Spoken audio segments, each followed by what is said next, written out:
Hola, muy buen día y bienvenidos a Experiencias, este espacio que hace parte del proyecto Medellín Cultural Esencial, porque ahora nuestras redes sociales son realmente nuestro escenario del Teatro Metropolitano. Hoy con un personaje que es igualmente universal como local, que escogió, digamos que el jazz para interpretar a Colombia y que no diferencia entre las músicas folclóricas y las músicas académicas, porque para él la música es como un todo, que al final ha dinamizado nuestra escena y que ha sido un gran impulsador de varias generaciones de músicos, de jazzistas, de compositores y de investigadores en nuestro país. Estamos hablando del maestro Antonio Arnedo. Maestro, buen día en Bogotá, ¿y cómo estamos? Carlos, buen día, un gusto saludarte. Em, Bien, a pesar de la situación extraordinaria que vivimos, em, esta cuarentena y todo lo que alrededor de ella tenemos que vivir cotidianamente, ¿no? Ujú. Bueno, quisiera empezar a indagar un poco sobre su vida y a preguntar de qué está hecho musicalmente Antonio Arnedo. ¿Cuáles son todas esas músicas, todas esas influencias, todos esos músicos, todos esos compositores? ¿De qué está hecho musicalmente Antonio Arnedo? Uf, yo crecí en una casa llena de música. Mi padre siempre tenía cosas nuevas que escuchar. Llegaban a la casa mm, cosas de música colombiana o jazz o música clásica. Y yo crecí en ese ambiente y todos esos discos hacen parte de mi influencia principal.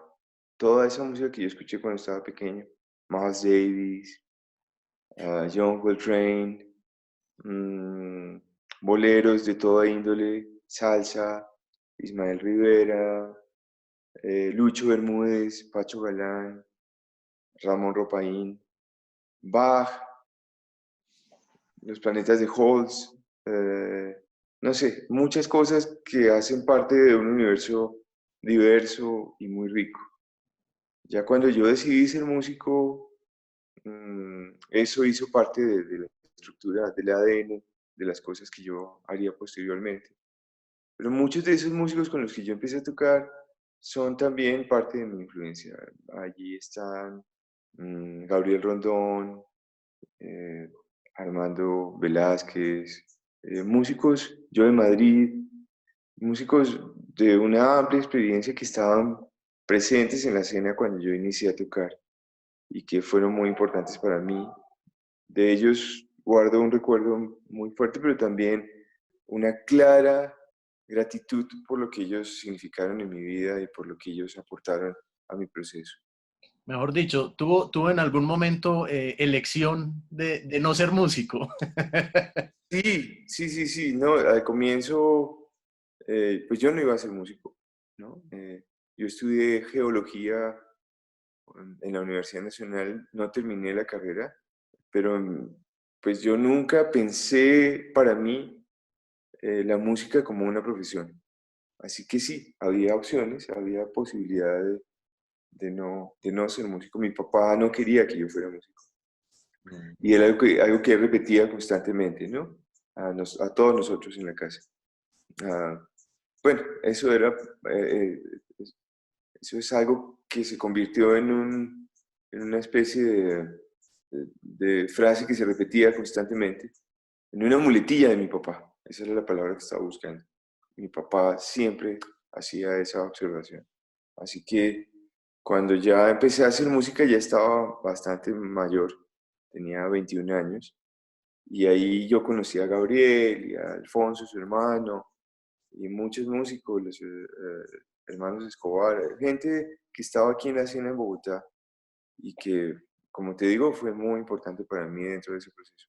El maestro Francisco Sumaqué y posteriormente los maestros en Medellín, Juancho Vargas, Jaime Uribe, Luis Uribe, mucha gente que hizo parte de ese comienzo, ¿no? Bueno, ¿y qué nos puede contar de ese inicio cuando decidió estudiar en Berkeley? ¿Cómo fue esa experiencia de llegar a esa gran universidad, de llegar a ese gran centro de enseñanza musical del mundo? Bueno, yo fui a un concurso en Estados Unidos, como concurso que es muy importante. Era una de las primeras versiones del Thelonious Monk. Y allí conocí a el decano de Berklee de performance en ese momento, que era Larry Monroe.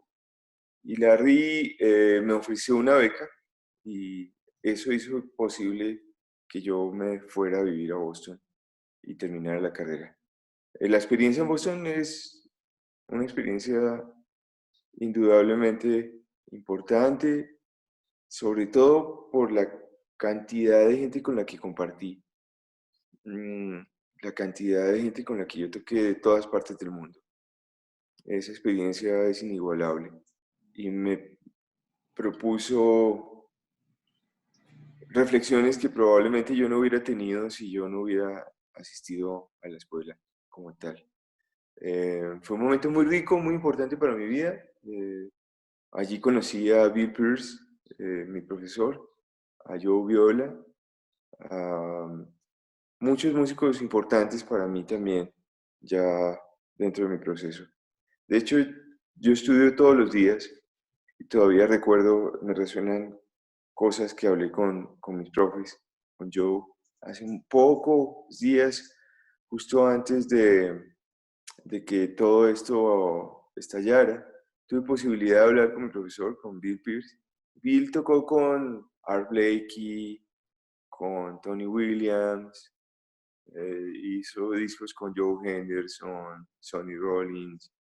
Bill es una figura muy importante dentro del panorama de la historia del saxofón. Y bueno, solo para ponerlos en contexto, que en la dimensión de su capacidad artística, ¿no? Y hablando con él, nos acordábamos de muchas cosas de esos momentos y cómo eso que va tocando y que va construyendo, que va tejiendo poco a poco la forma de percibir la música como profesión, la forma de mirar la música como un proceso acumulativo, se fue volviendo cada vez más y más claro a través de lo que viví en la escuela, en ese tiempo que estuve allá. Entonces lo Y eso, comentábamos con él, lo comentábamos con Bill, y me pareció, en ese momento le dije yo que yo recordaba en muchos de los instantes en los que estoy estudiando frases que él decía o cosas que los otros profes también decían alrededor de lo que había que estudiar o cosas muy cotidianas, pero que fueron dejando una huella muy importante en lo que yo fui construyendo posteriormente. y curiosamente, digamos que ese intercambio de conocimiento en otras esferas, eh, con otros músicos, con otra cultura, digamos que le afianzó ese gusto, ese amor por las músicas colombianas, ¿o qué? No, eso estuvo siempre presente. La música colombiana siempre estuvo presente. No, yo la llevé En mi en mi, mochila. mi mochila, la llevé y de hecho, cuando hice mi concierto de grado en Berkeley, una buena parte fue dedicado a la música de acá. Toqué dos piezas que están en el disco en Travesía y que fueron compuestas en ese momento, en ese espacio de tiempo, ¿no? Y así que no, creo que entre la música colombiana y lo que yo estaba aprendiendo allá había mucha cercanía, mucho espacio en común. Y para mí estuvo siempre claro. Entonces, Y bueno, ¿y cuáles son esas riquezas que usted ha encontrado en las músicas de Colombia? uff, diversidad, un potencial melódico gigantesco, una capacidad de conectar con la comunidad y un rasgo inmensamente alto de creatividad entre sus creadores, ¿no? Ujú. valga la redundancia. Pero sí, es una música viva, presente en nuestra comunidad hoy en día, a pesar de las continuas batallas que tiene que librar en contra de las músicas comerciales y de la cadena de la música productiva de ese orden. La música permanece viva y es porque tiene una riqueza inmensa y está sembrada en el corazón de la nación como tal. Empecemos a hablar, digamos, de ritmo por ritmo, y quiero comenzar con la cumbia. Para usted, ¿cómo interpreta la cumbia? Digamos que históricamente pudiéramos decir que Colombia tuvo una época de oro para hacerse universal a través de un ritmo que rítmicamente, valga la redundancia, es muy sencillo como la cumbia, pero y que se extendió desde México hasta Argentina, pero que digamos no la supimos o no la pudimos explotar para que hubiera causado un fenómeno como la bossa nova, por ejemplo. Los contenidos son los que hacen la música, ¿no? En el caso de la cumbia tiene arraigo, eh, los tambores, hace parte de una gran tradición que pasó a las orquestas y a las bandas populares. Hubo un momento en el que la cumbia fue muy importante, pero no la podemos comparar con otras músicas. Dentro del proceso interno hubo un desarrollo muy, muy importante, ¿no? Y creo que sigue evolucionando hacia lugares eh, que jamás pensaríamos fuera a llegar. A lo que me refiero es que eh, el contenido de nuestra música está en proceso y desarrollo. Todavía faltan eslabones de una cadena muy, muy amplia y muy larga para llegar a convertir la cumbia colombiana, que es diferente a todas las otras cumbias. Lo que nosotros llamamos cumbia no se parece en absolutamente nada a lo que hicieron en México o Argentina o en otros países. Lo que nosotros llamamos cumbia tiene un fuerte, una fuerte carga de las músicas ancestrales y por eso es tan rica y tan manejable, tan dúctil. Yo creo que en ese sentido todavía falta mucho por desarrollar. Pero sí, yo creo que las músicas tienen un impacto dependiendo del contenido. Y el bossa nova tuvo en su momento, y dentro del panorama de la historia global, un espacio para desarrollarse y para crecer, que no tuvo la cumbia, por supuesto. Precisamente por algo en lo que tal vez no estoy muy seguro de haber entendido tu comentario respecto a la sencillez, porque es tan compleja que músicos inclusive que han intentado abordarla en espacios donde no se conoce profundamente, no han podido trabajar con ella, no han podido trabajar con la cumbia. Entonces, llegará un momento en el que se vuelva tan claro el mapa y tan viable que mucha gente va a trabajar con ella y seguramente va a producir no sé si un fenómeno tan amplio, pero sí va a crecer a niveles como lo está haciendo ahora, ¿no? Yo creo, pues me refiero a lo que pasó con Puerto Candelaria el año pasado, que no es tampoco la cumbia específicamente, pero es un representante de la cumbia de Colombia. Es una muestra de que vamos en camino de algo, dentro de un espectro muy grande de posibles desarrollos de ese ritmo. Bueno, y ahora el porro, un ritmo que usted quiere tanto, que lleva tan en el corazón, del que se enamoró en el Festival del Porro o desde mucho antes, pues, pero que vio esa epifanía en el Festival del Porro. Hábleme de ese ritmo. No, el porro es hijo directo de la cumbia. El porro es em, uno de los más prolíficos espacios expresivos que tiene la música de la costa y lo demuestra el Festival del Porro en San Pelayo. Todos los años hay música nueva. En el caso de esa música específicamente, más hay miles de porros, ¿no? Miles. Pues para mí fue muy importante. En un momento determinado fue el acento que permitió abrir una conexión entre lo que yo quería hacer, que era tener una música que representara a mi país y que fuera, que tuviera una apertura hacia otros lugares, hacia otros espacios, eh, como el del jazz. Bueno, fue muy importante para mí porque permite precisamente eso. En el porro siempre hay improvisación, en el porro siempre hay una estructura que es parecida a otras expresiones en el jazz y por eso he trabajado con el porro siempre que he podido, ¿no? El porro se ha convertido en un caballito de batalla para aquellos que queremos trabajar con músicas, mm, no quería decir la palabra, pero no encuentro ahorita músicas alternativas, ¿no? Creo que allí hay una fuente muy importante a donde podemos ir y mirar. Bueno, y paso a nuestra costa pacífica con el currulao. De pronto, era una música que teníamos olvidada o que no teníamos en el radar y que de unos años para acá ha tomado mucha fuerza y que tiene también una riqueza inconmensurable, pues en general todas las músicas del Pacífico. Sí, pues hablando de todas las músicas del Pacífico, lo que ha sucedido con ellas es muy interesante.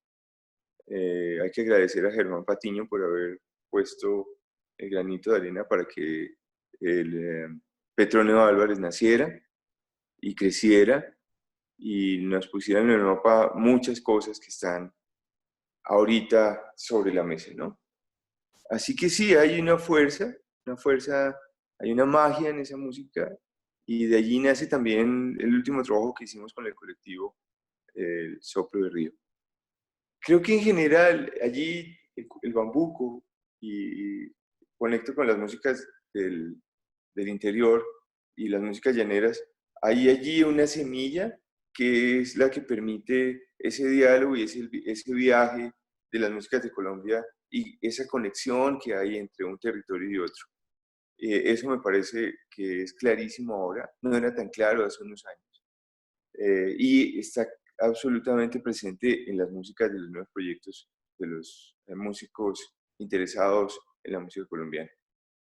Y precisamente para allá pasaba al interior con el bambuco, un ritmo pues que en su momento, por ejemplo, en alguna vez hablando con el maestro Luis Uribe Bueno, me decía que el gran problema que tenía el bambuco era que había quedado mal escrito desde el principio con Pedro Morales Pino, que lo había hecho en 3/4, que él después lo había hecho en 6/8 y que por eso ese ritmo no se había podido internacionalizar, pero sin embargo sigue siendo también un ritmo con mucha riqueza y al que en los diferentes festivales de la música andina los músicos siguen recurriendo a él y mostrando nuevas expresiones.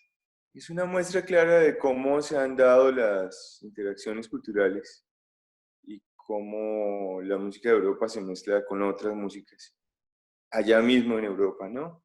La influencia mora en la música española y cómo llega aquí a Colombia y también hace, se expande.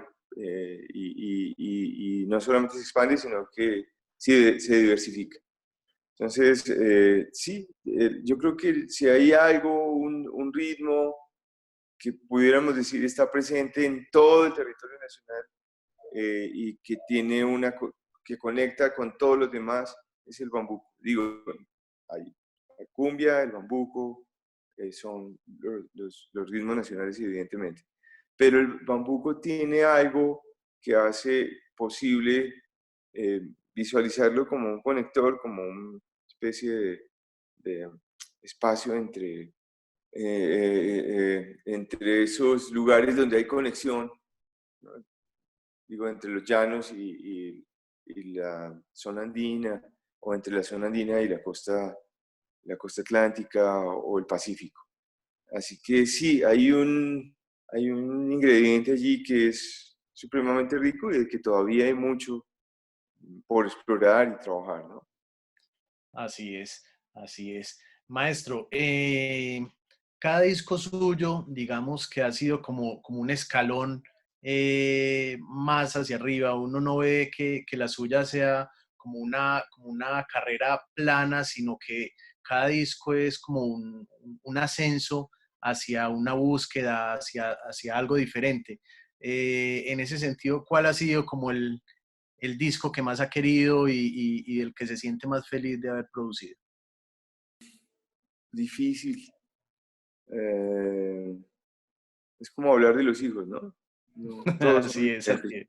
¿no? Pero creo que por lo que implicó y por el momento y por lo que hay en el disco, Colombia es el disco que yo creo tiene más desarrollo dentro de esa idea de trabajar con las músicas colombianas. De hecho, estoy volviendo a él porque estamos celebrando este año 20 años de Colombia y teníamos planes, íbamos a hacer una serie de conciertos, giras, y a raíz de esto pues vamos a tener que posponerlo. Pero vamos a hacer una serie de eventos en las redes, hablando sobre Colombia, sobre lo que significó en su momento y cómo ese disco está hoy tan vivo y tan presente en muchos lugares, que lo hace también relevante dentro del mapa de cosas que hicimos en un momento. Digamos que esa es la gran virtud de los artistas, de ser adelantados de su tiempo y usted tiene la fortuna de ver cómo ese trabajo de hace 20 años hoy tiene oídos nuevos y oídos dispuestos a apreciarlo de la manera como usted lo quiso concebir. La música no tiene tiempo y está allí al servicio de todos nosotros. La música inmediatamente sale, es de todos nosotros. Eh, sí, hay un trabajo, unos, lo decía hace muy poco, ¿no? Eh, a lo que me iba a referir es lo siguiente. Sale algo al- a la corriente donde hay tantas músicas y tantas cosas, y uno no sabe lo que va a producir, ni qué va a pasar con esa música, ni a quién va a tocar, quién la va a amar o quién la va a odiar, ¿no? Uno no tiene ni idea de dónde va a llegar y qué va a producir. Así que, pues, en el caso de Colombia, lo que me ha sucedido con ese trabajo es que ha llegado a lugares que yo jamás pensé que iba a llegar y se ha convertido en una bandera del trabajo que hemos venido haciendo y una puerta para lo que estamos proponiendo ahora.